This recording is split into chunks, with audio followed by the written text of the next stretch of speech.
Hello everyone, today I will tell you about the film, The Immaculate Room. Enjoy watching. Before watching, please don't forget to subscribe and leave a comment. I'm trying to develop this channel, and your support is the only thing I have. A young couple, Catherine and Michael, accepted a lucrative offer to take part in an experiment. All that is required of the participants is to spend 50 days together in one room.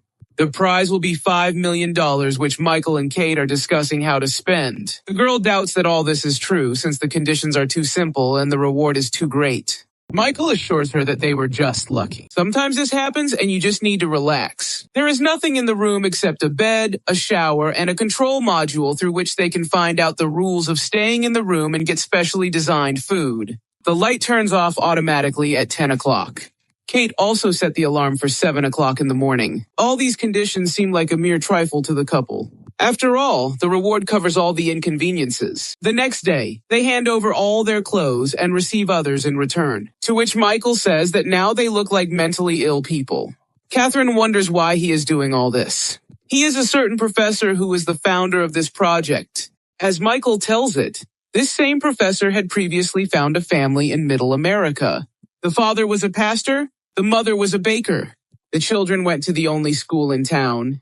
And then he spent $150 million to see what would happen if he made them famous. The professor did everything for them, any whim for his money. At first, everything worked. The children received important modeling contracts. The father starred in commercials and TV series, and the mother became a factory manager. But then she shot him when she found him in bed with another woman and went to prison for murder. The son disappeared and the daughter died of an overdose. Almost 2 days have passed. Michael starts saying that he hates the clock, that it's as if it's gone backwards. It starts to seem to him that the seconds are longer than usual. 50 days could end up being about 3 months. To which Catherine says that the second day hasn't even ended yet, and already conspiracy theories have come into play. You just need to relax and not look at the clock for too long. The morning alarm clock that Kate set and which can't be turned off starts to irritate Michael. However, he has no choice. Day after day passes, nothing changes. And suddenly Michael finds a bug. It would seem like an ordinary bug, but what could be better in a room where there's nothing? Michael decides to feed it. Realizing that he shouldn't do this, at some point the guy says that he needs to let it outside. Michael starts telling the camera that he's not going to leave the room. He'll just open the door and let the bug out, to which Kate says that's a bad idea. Suddenly, Michael starts telling the girl that compassion has never been her strong point, and the couple starts arguing. Catherine says that Michael is a vegan only because he wants to prove something to someone. Michael argues with her and says that it is possible to exist in this world without killing anyone. The girl completely disagrees and says that his problem is that his father gave him too much. This is where his stupid art came from, which he does. As a result, the couple argues, and Catherine accidentally steps on a bug. Time passes, but not as fast as they would like. Michael tells the girl that he decided to take the fun. He read in the rules that everyone can take two, but it will cost $100,000 from the prize money. Then we see how Michael receives a green crayon as a fun sacrificing money, to which Catherine says that this amount is deducted from Michael's share. Having received the chalk, the guy willingly gets down to business and begins to draw all the walls. And at some point, Catherine asks her to draw.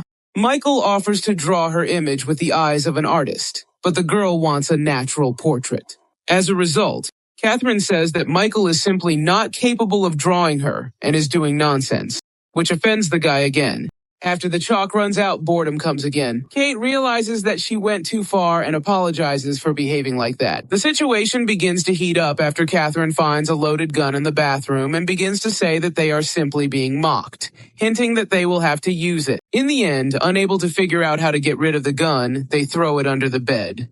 The next day, Michael unexpectedly receives a video message from his sister, in which the guy's sister says a lot of unnecessary things, laughs at the fact that Michael dragged himself into this room, and most likely he did the right thing, deciding to distract himself from Kate in this way. Right after that, Kate also receives her message from an elderly man. The girl reacts extremely negatively and says that she does not want to hear it. The elderly man says that he is in a nursing home, that everything is fine with him, and starts singing a children's song, talking about how much he loves Katie. The next day, the girl admits that she lied to Michael about her father. She is ashamed of him, and there are reasons for this. As it turns out, Kate's father drank away their house and the money they had saved for school fees, depriving the girl of the opportunity to grow up as a normal person.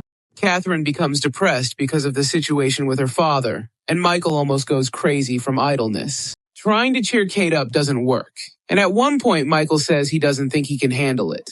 Catherine starts to worry that Michael will give up and tells him to take the second entertainment, which will cost $250,000. And this entertainment turns out to be a naked girl. When Catherine comes out of the shower, she sees a completely naked girl, and Michael starts making excuses, although he is not guilty of anything. The girl introduces herself as Simone and says that she did not know about the Immaculate Room. The agent found her a job, and one of the conditions in the contract was to be naked.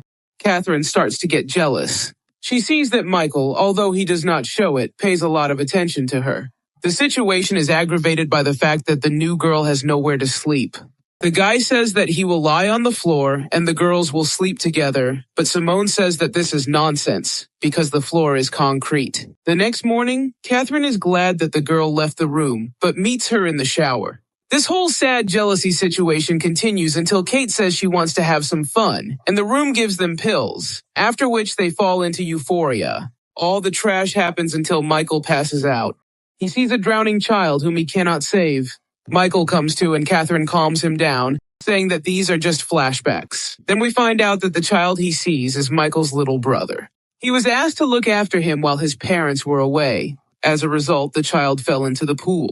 Michael dived after him, but he was unable to save him. Having come to, the guy starts a conversation with Simone. He begins to share his experiences with her and says that the loss of his brother was a great psychological trauma for him. The girl tells him about how she lost her mother, that many people face such difficulties in their lives. At this moment, Catherine wakes up, she finds them holding hands and begins to be jealous again.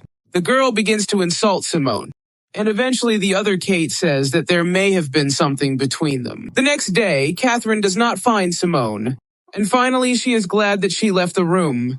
But then she finds an inscription on the wall.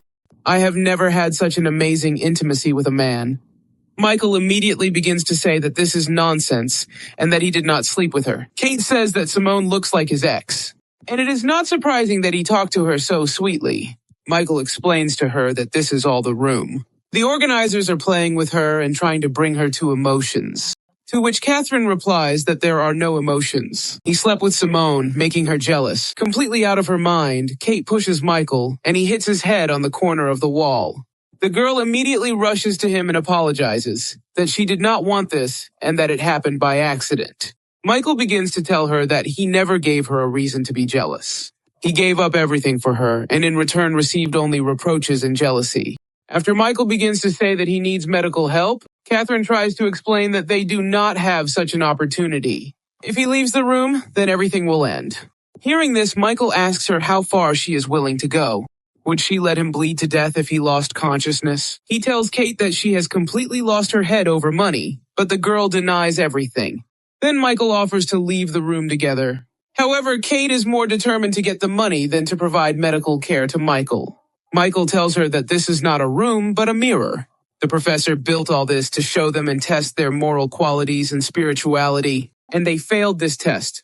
Money will not help them anymore, and they need to get out of here. After Michael tries to leave, Kate grabs a gun and threatens her boyfriend, but Michael does not believe that Kate is capable of this. As a result, Catherine shoots at the ceiling, and Michael, understanding the whole essence of his girlfriend, leaves the room.